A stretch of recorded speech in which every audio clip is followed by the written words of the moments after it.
Hello everyone, welcome back to my class Learn with Queen. ಕ್ಲಾಸಲ್ಲಿ unit 9 people development and environment ಬಗ್ಗೆ ನೋಡ್ತಾ ಇದ್ವಿ. ಇದರಲ್ಲಿ ನಾವು ಕವರ್ ಮಾಡುವಂಥ ಟಾಪಿಕ್ ಅಂದರೆ MDG ಆ್ಯಂಡ್ SDG ಅಂತ, millennium development goal and sustainable development goal. So let start today class. So ಇಲ್ಲಿ ಫಸ್ಟ್ ಬಂದು ಎನ್ವಿರಾನ್ಮೆಂಟ್ ಅನ್ನೋ ಒಂದು ಪದ ಫ್ರೆಂಚ್ ಭಾಷೆಯ ಎನ್ವಿರಾನರ್ ಅನ್ನೋ ಒಂದು ಶಬ್ದದಿಂದ ಬಂದಿದೆ. ಎನ್ವಿರಾನರ್ ಅಂತಂದರೆ ಸರೌಂಡೆಡ್ ಎಂಡ್ ಸರ್ಕಲ್ ಅಂತ ಆಗುತ್ತೆ. ಇಲ್ಲಿ ಡೆಫಿನಿಷನ್ ಬಂದು the sum of total of all external factors both living biotic and non-living abiotic and their interaction that affects an organism life growth and development.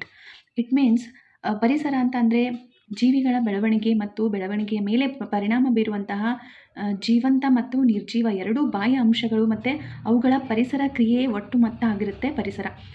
Surrounding area is known as environment ಅಂತಲೂ ಹೇಳ್ಬೋದು. ಇಲ್ಲಿ ಒಂದು act ಬರುತ್ತೆ EPA ಅಂತ. According to EPA ಅಂದರೆ environment protection act 1986 renewable and non renewable combines environment ಅಂತ. ನಮ್ಮ ಸುತ್ತಮುತ್ತಲಿನ ಪ್ರದೇಶವನ್ನು ನಾವು ಪರಿಸರ ಅಂತ ಹೇಳ್ತೀವಿ. ಇಲ್ಲಿ EPA ಪ್ರಕಾರ 1986 EPA ಆ್ಯಕ್ಟ್ ಪ್ರಕಾರ ಒಂದು ಪರಿಸರಕ್ಕೆ ಸಂಬಂಧಪಟ್ಟ ಒಂದು ಆ್ಯಕ್ಟ್ ಆಗಿರುತ್ತೆ ಇದು. ಅಕಾರ್ಡಿಂಗ್ ಟು ದಿಸ್ ಆ್ಯಕ್ಟ್ ನವೀಕರಿಸಬಹುದಾದ ಮತ್ತು ನವೀಕರಿಸಲಾಗದ ಒಂದು ಸಂಯೋಜಿತ ಗುಂಪನ್ನು ನಾವು ಪರಿಸರ ಅಂತ ಹೇಳ್ತೀವಿ. ನೆಕ್ಸ್ಟ್ ಬಂದು ಟೈಪ್ಸ್ ಆಫ್ ಎನ್ವಿರಾನ್ಮೆಂಟ್ ಅಂತ ಬರುತ್ತೆ. ಇಲ್ಲಿ natural environment, artificial environment and social and cultural environment ಅಂತ 3 ಟೈಪ್ಸ್ ಆಫ್ ಎನ್ವಿರಾನ್ಮೆಂಟ್ ಅಂತ ಬರುತ್ತೆ. ಇಲ್ಲಿ ನ್ಯಾಚುರಲ್ ಅಂತ ಬಂದರೆ ಗಾಡ್ ಮೇಡ್, ಮೀನ್ಸ್ ತನ್ನಿಂದ ತಾನಾಗಿಯೇ ಸೃಷ್ಟಿಯಾದಂತಹ ಒಂದು ಪರಿಸರವನ್ನು ನಾವು ಸ್ವಾಭಾವಿಕ ಪರಿಸರ ಅಂತ ಕರಿತೀವಿ.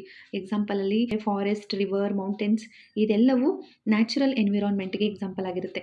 ನೆಕ್ಸ್ಟ್ ಬಂದು ಆರ್ಟಿಫಿಷಿಯಲ್ ಎನ್ವಿರಾನ್ಮೆಂಟ್. ಇಲ್ಲಿ ಆರ್ಟಿಫಿಷಿಯಲ್ ಎನ್ವಿರಾನ್ಮೆಂಟ್ ಅಂದರೆ ಮ್ಯಾನ್ ಮೇಡ್.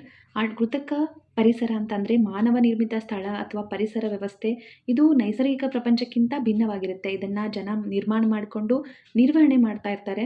ಆ್ಯಂಡ್ ಇಲ್ಲಿ ಎಕ್ಸಾಂಪಲ್ ಅಂತ ಬಂದರೆ ಕಟ್ಟಡಗಳಾಗಿರ್ಬೋದು, ತೋಟಗಳಾಗಿರ್ಬೋದು, ರೈತರು ಮಾಡಿರುವಂತಹ ಆ್ಯಂಡ್ ಭೌತಿಕ ರಚನೆಗಳಿಂದ ಹಿಡಿದು ಕಂಪ್ಯೂಟರ್ ವಿಜ್ಞಾನ ಮತ್ತು ಇವಾಗ ರೀಸೆಂಟಲ್ಲಿ ಫುಲ್ ಟ್ರೆಂಡಿಂಗಲ್ಲಿರುವಂತಹ ಕೃತಕ ಬುದ್ಧಿಮತ್ತೆ ಅಂದರೆ ಆರ್ಟಿಫಿಷಿಯಲ್ ಇಂಟೆಲಿಜೆನ್ಸಿ ಆಗಿರ್ಬೋದು, ಇದೆಲ್ಲವೂ ಕೃತಕ ಪರಿಸರಕ್ಕೆ ಉದಾಹರಣೆ ಆಗಿರುತ್ತೆ. ಆ್ಯಂಡ್ ನೆಕ್ಸ್ಟ್ ಬಂದು ಸೋಷಿಯಲ್ ಕಲ್ಚರಲ್ ಎನ್ವಿರಾನ್ಮೆಂಟ್ ಅಂತ ಬರುತ್ತೆ. ಇಲ್ಲಿ ಸಾಮಾಜಿಕ ಮತ್ತು ಸಾಂಸ್ಕೃತಿಕ ಪರಿಸರ ಅನ್ನೋದು ಒಂದು ಸಾಮಾಜಿಕ ರೂಢಿಗಳನ್ನು ಅಂದರೆ ರೂಢಿಗಳಿಗೆ, ಮೌಲ್ಯಗಳಿಗೆ, ಪದ್ಧತಿಗಳಿಗೆ ಹಾಗೆ ನಂಬಿಕೆಗಳಿಗೆ ಸಂಬಂಧಿಸಿದಂಥ ಎಲ್ಲ ರೀತಿಯ ಬಾಹ್ಯ ಶಕ್ತಿಗಳನ್ನು ಒಳಗೊಂಡಿರುತ್ತೆ. ಆಲೋಚನೆಗಳನ್ನು, ಭಾವನೆಗಳನ್ನಾಗಿರ್ಬೋದು ಆ್ಯಂಡ್ ನಮ್ಮ ನಡವಳಿಕೆಗಳನ್ನಾಗಿರ್ಬೋದು ಅದೆಲ್ಲವನ್ನು ಪ್ರಭಾವಿಸುತ್ತೆ. ಇದು ಒಟ್ಟಾರೆ ಹೇಳೋದಾದರೆ ವ್ಯಕ್ತಿಯ ಅಭಿವೃದ್ಧಿ ಹಾಗೂ ಸಮಾಜದ ವ್ಯವಹಾರದ ಕಾರ್ಯನಿರ್ವಹಣೆಯನ್ನು ರೂಪಿಸುತ್ತೆ ಅಂತಲೇ ಹೇಳ್ತಾರೆ. So that is what the social and cultural environment. We learned about the natural, artificial and social cultural environment. Next we will go to Millennium Development Goal, that is MDG. MDG means Millennium Development Goals, ಸಹಸ್ರ ಅಭಿವೃದ್ಧಿ ಗುರಿಗಳು ಅಂತ ಹೇಳ್ತೀವಿ ಕನ್ನಡದಲ್ಲಿ. And the Millennium Development Goals were 8 international development goals for the year 2015 that had been established following the Millennium Summit of a United Nations in 2000. ಇಲ್ಲಿ MDG ಅಂದರೆ ಸಹಸ್ರಮಾನ ಅಭಿವೃದ್ಧಿ ಗುರಿಗಳು. ಇದು 2000ರಲ್ಲಿ ವಿಶ್ವಸಂಸ್ಥೆಯು 2015 ವೇಳೆಗೆ ಸಾಧಿಸಬೇಕಾದಂತಹ 8 ಅಂತಾರಾಷ್ಟ್ರೀಯ ಅಭಿವೃದ್ಧಿ ಗುರಿಗಳನ್ನು ಹೊಂದಿರುತ್ತೆ. ಅದು ಯಾವುದು ಅಂತ ಅಂದರೆ ಇಲ್ಲಿ ತೀವ್ರ ಬಡತನವನ್ನು ನಿರ್ಮೂಲನೆ ಮಾಡಿರೋದಾಗಿರೋದು, ಹಸಿವನ್ನು ನಿರ್ಮೂಲನೆ ಮಾಡೋದು ಆ್ಯಂಡ್ ಸಾರ್ವತ್ರಿಕ ಪ್ರಾಥಮಿಕ ಶಿಕ್ಷಣವನ್ನು ಸಾಧಿಸೋದು, ಲಿಂಗ ಸಮಾನತೆಯನ್ನು ಉತ್ತೇಜಿಸುವುದು, ಮಕ್ಕಳ ಮರಣವನ್ನು ಕಡಿಮೆ ಮಾಡೋದಾಗಿರುತ್ತೆ ಆ್ಯಂಡ್ ಬಾಣಂತನದಲ್ಲಿ ತಾಯಿಯ ಆರೋಗ್ಯವನ್ನು ಸುಧಾರಿಸುವುದು, ರೋಗಗಳನ್ನು ಎದುರಿಸುವುದು, ಪರಿಸರ ಸುಸ್ಥಿರತೆಯನ್ನು ಖಚಿತಪಡಿಸುವುದು ಆ್ಯಂಡ್ ಅಭಿವೃದ್ಧಿಗಾಗಿ ಎಲ್ಲ ಗುರಿಗಳನ್ನು MDG ಇಟ್ಕೊಂಡಿರುತ್ತೆ.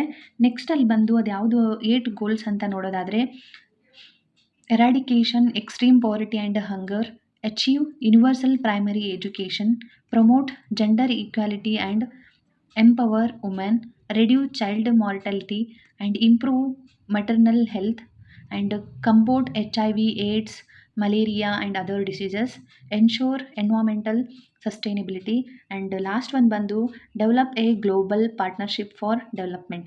These all are the 8 goals of MDC anta heltivi. This is very very important for the KCET exam. Please remember all the 8 goals of MDG. Next ಒಂದು ಬಂದು ಸಸ್ಟೈನೇಬಲ್ ಡೆವಲಪ್ಮೆಂಟ್ ಗೋಲ್ಸ್ SDG ಅಂತ ಹೇಳ್ತೀವಿ. ಸುಸ್ಥಿರ ಅಭಿವೃದ್ಧಿ ಗುರಿಗಳಂತ. So on 1st Jan 2016, the Sustainable Development Goals were adopted by world leaders in September 2015 at a historic UN summit aimed at transforming our world.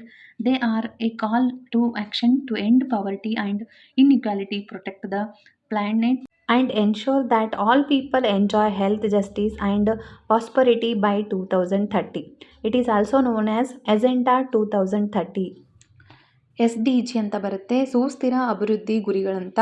2015ರಲ್ಲಿ MDGಯನ್ನು ಸಾಧಿಸೋಕೆ ಆಗದೇ ಇರೋ ಕಾರಣಕ್ಕಾಗಿ ಈ SDGನ 2015ರಲ್ಲಿ ಎಲ್ಲ ವಿಶ್ವಸಂಸ್ಥೆಯ ಸದಸ್ಯರು ಅಂಗೀಕರಿಸಿ 2030ರ ಸುಸ್ಥಿರ ಅಭಿವೃದ್ಧಿಯ ಕಾರ್ಯಸೂಚಿಯನ್ನು 17 ವಿಶ್ವ ಸುಸ್ಥಿರ ಅಭಿವೃದ್ಧಿ ಗುರಿಗಳನ್ನು ಇಟ್ಕೊಂಡು ಸೃಷ್ಟಿಸ್ತಾರೆ.